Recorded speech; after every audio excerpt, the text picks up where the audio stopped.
మెదక్ జిల్లా ఎర్రవల్లి వ్యవసాయ క్షేత్రంలో జరుగుతున్న మహా చండీ యాగం ఏర్పాట్లను ముఖ్యమంత్రి కేసీఆర్ స్వయంగా పర్యవేక్షిస్తున్నారు.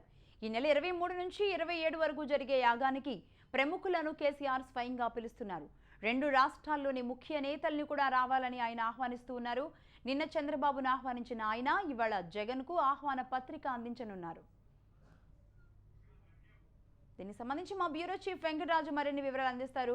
వెంకటరాజు, చెప్పండి, జగన్ కూడా ఆహ్వానించబోతున్నట్లుగా తెలుస్తోంది. ఎన్ని గంటలకి ఆయన జగన్ దగ్గరికి వెళ్లే అవకాశాలు ఉన్నాయి?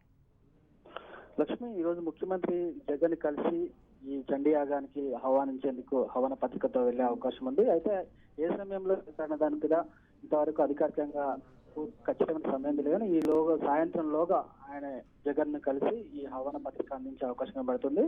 అదేవిధంగా ఆ పార్టీలో ఉన్న ముఖ్య నేతలందరినీ కూడా ఆయన స్వయంగా కాకుండా కనీసం ఆయనకు సంబంధించిన మంత్రులను, సీనియర్ నేతలను వాళ్ళ ఇళ్లకు పంపి ఆహ్వాన పత్రిక అందజేసేందుకు కూడా టీఆర్ఎస్ నేతలు ఒక నిర్ణయానికి వచ్చినట్టు కూడా టీఆర్ఎస్ వర్గాలు చెప్తున్నాయి. Lakshmi, right, thank you Venkataraju.